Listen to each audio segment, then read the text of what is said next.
Matt Delvecchio here, specializing in home care, elder care planning, and the senior living industry. Thank you for tuning in. Hope you're enjoying your Sunday. Hey, want to do a little shout out to Anna, a social worker at the Jewish General Hospital. I was doing the rounds at various hospitals and rehab centers this past week with Kirsten Bennett. Kirsten runs Premier Home Care for me, and we bumped into Anna at the social worker department at the Jewish General Hospital. Oh boy, she made our day and loves the show. She says, my mom and I listen to you all the time. So Anna, thank you so much. And to all the social workers out there, you do incredible work, really undervalued work, under limited resources. So thank you to all the social workers out there. All right. The impact of a cancer diagnosis extends beyond the individual, reaching into the lives of family members, friends, and loved ones. According to the Canadian Cancer Society, 2 in 5 Canadians are expected to be diagnosed with cancer in their lifetime. And despite significant progress being made in cancer research and treatment, cancer is still on the rise due to our aging population. And there are some very good resources out there to support families, and one of them is the West Island Cancer Wellness Center. I'd like to welcome right here in studio with me, Debbie Magwood. Debbie is the founder and executive director of the West Island Cancer Wellness Center. Debbie, welcome to Life Unrehearsed. It's wonderful to be here, Matt. Well, thank you for coming in. Boy, oh boy, so much to talk about. You offer so many resources to families and individuals going through or have been through with cancer. And let's start off with you personally here, Debbie, to talk about a life unrehearsed. My goodness, tell us your story and how the West Island Cancer Wellness Center was founded. My pleasure. So in my early 20s, I was diagnosed with cancer. And it was absolutely shocking because, you don't get diagnosed at, in your 20s. And I looked, I went through the medical system robotically and doing everything they told me to do. And luckily it all went well. But almost to the day, 2 years later, I had a recurrence. And at that point, I started looking for resources. And one, I was young, but also there just wasn't a lot of, support that was out there at that time. And so I started researching it personally. And then, many years later, and I started, doing psychology, and I'm a psychologist actually by training. And I started seeing patients, and they would tell me, I wish or I could have, or I wish I should have. And I thought, man, there's just got to be something we can do to help people go through cancer better. And that planted the seeds for the West Island Cancer Wellness Center. And boy, oh boy, Debbie, you've done a fantastic job over the years. A lot of blood, sweat, and tears, literally. And a lot of gray hair. But you've built this spectacular organization, nice nonprofit. And although it is called the West Island Cancer Wellness Center, the resources that you're offering are so good for families, not even just with cancer. And you've got an excellent website, and we're going to be giving the website out at the end of our interview here. But you talk about compassionate care and support through the 7 pillars of cancer wellness. I think it's brilliant. And what are these pillars, and how does the center help in these areas? So we've been around for 16 years. So in those 16 years, we've developed a wealth of knowledge in this realm. And we realized that there are really these 7 pillars. And the acronym is PEPC. And it stands for physical, emotional, practical, social, systemic, spiritual, and informational. And what we found is that when we get a diagnosis, the emphasis is on the physical. You have a disease, but in essence, the disease is just in you for a period of time, and it's a small part of the actual trajectory of care. So we need to look at all these 7 pillars. Talking with Debbie Magwood, founder of the West Island Cancer Wellness Center. And you've mentioned those 7 pillars. We won't get into every single one, but I like the fact that you're bringing up, we tend to think of cancer as a physical issue that families and individuals are dealing with. you deal so much with the emotional part of this at the wellness center as well. And so can you give an example of some of the emotional aspects that both patients and families have to go through? Sure. I mean, who doesn't know somebody who's had cancer at this Mm-hmm. point, right? So we know that when you get that diagnosis, it can be earth shattering, not only to you, but to the people that surround you. Be it your spouse, your friends, your colleagues at work. What we do at the Cancer Wellness Center is we offer services to not only the person who is experiencing the cancer themselves, but also to their caregivers, or what we call supporters. Um, and every single service is available to them. So it takes away, like I was really touched by the conversation earlier on about, the burden or the difficulties that the supporter goes through.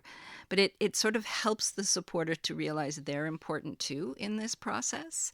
But it also takes away maybe a little bit of that fear factor when you've been first diagnosed and you're sort of overwhelmed with this myriad of information that's coming your way.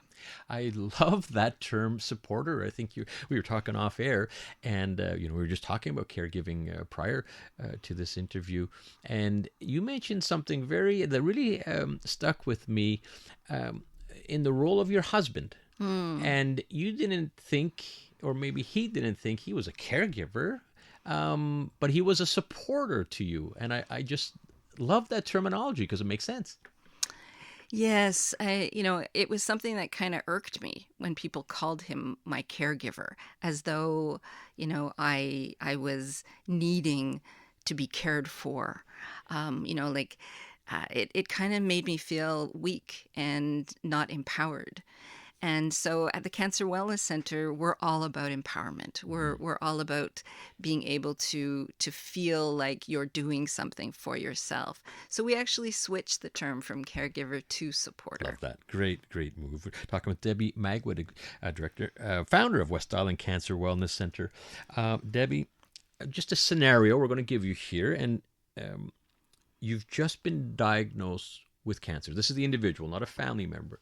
You, the individual, have just been diagnosed with cancer. What's the one piece of advice that you can give to that individual? To contact us. You made reference earlier to the fact that we're in the West Island, but we actually have a national reach. So anyone with any cancer, any age, from anywhere in Canada can reach out to us, and we can offer educational services, informational services, support.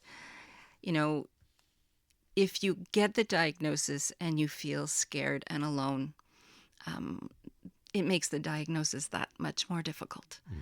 Reaching out to us, we'll hold your hand. We'll take your hand, we'll walk you through it, and we'll be with you the whole way.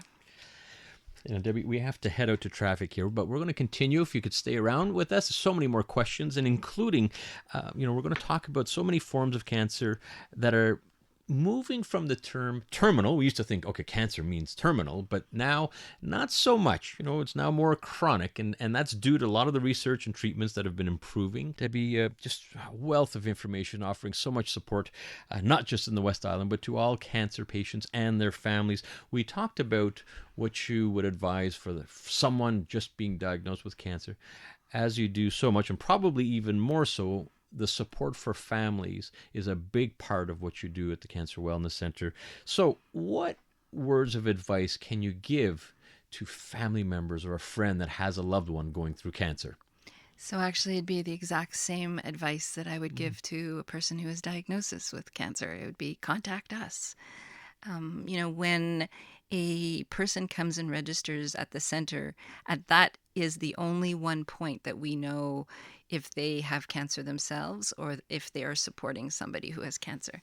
After that, everybody's called a participant because we passionately believe that cancer affects the entire network of people, and that a supporter is as important in this process as is the person who has cancer. So we offer all of our services to anyone.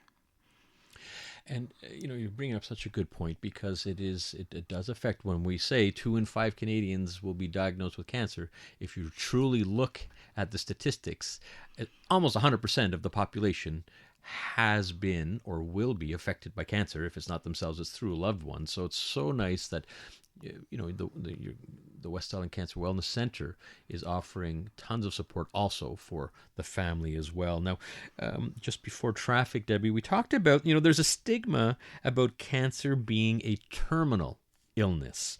And you mentioned through medical advancements and support, many forms of cancer are moving from terminal to chronic.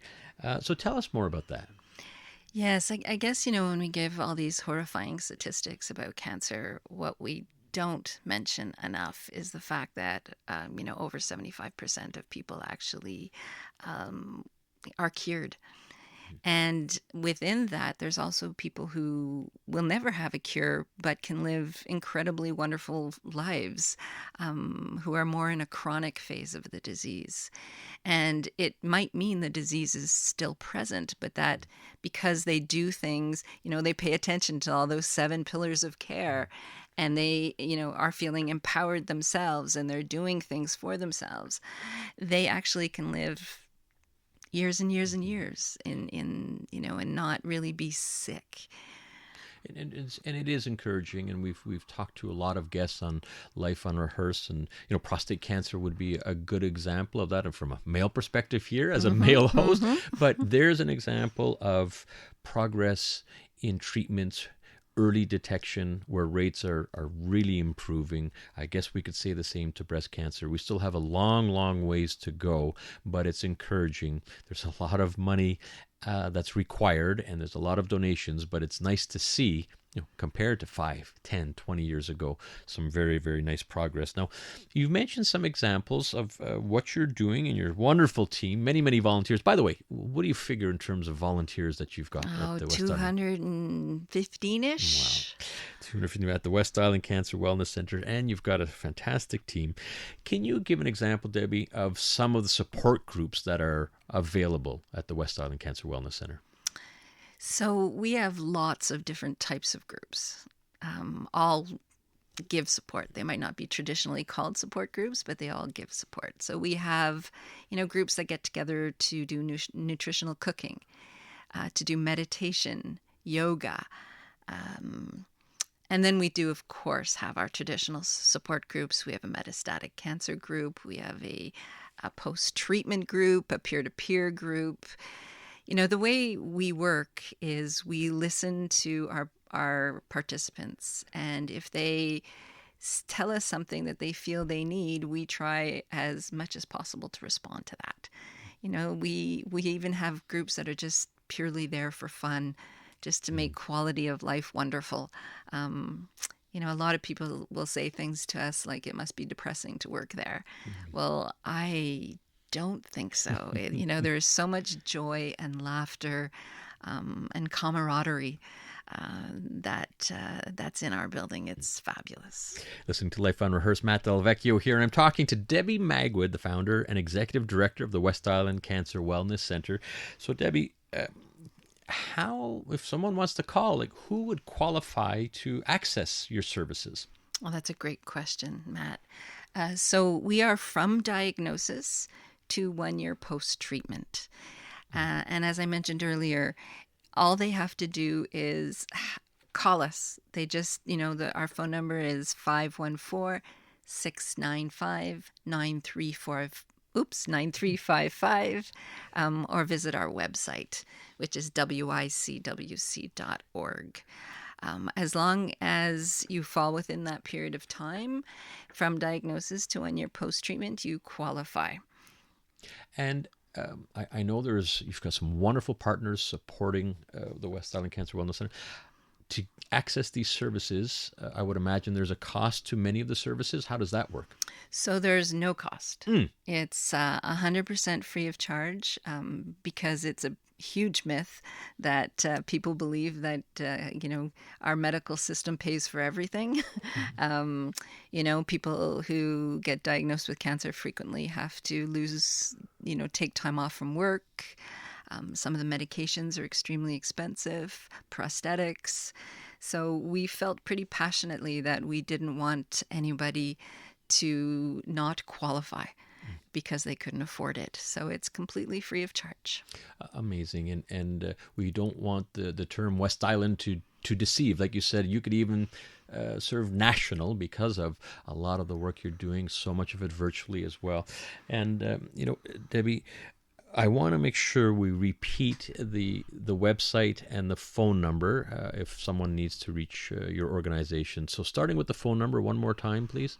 514-695-9355. And the website, which is an acronym for West Island Cancer Wellness Center. So it is wicwc.org. And so it's the .org there for the website. Great website, by the way. Lots of super information, and just that alone is excellent. But Debbie, I want to thank you very much for taking some time here on a Sunday, being with me in studio. You've helped hundreds and hundreds, if not thousands, of individuals. 5,000 to be specific. Really? Wow, fantastic. And you've built this from nothing and supporting literally thousands of people, like you said. So continued success. And, you've got to rely on donors and partners. So those donors out there, feel free to support the West Island Cancer Wellness Center. Thank you very much, Debbie. You're very welcome, Matt. And as you mentioned, we do rely on donors, so we don't have any government support. So if anybody does want to, throw a couple of dollars our way, it'd be appreciated. But honestly, why I'm here today is really more so if you know somebody who's going through cancer right now or their supporter, it doesn't hurt to just give us a call, just to reach out, or for you to reach out to them and just ask them to give us a call. We want to really be there for them. And firsthand experience, I know you're there for them and just doing such valuable work. Congratulations. And again, keep going. We need you. Thanks, Matt. It was great being here. All right. It's Debbie Magwood, founder and executive director of the West Island Cancer Wellness Center.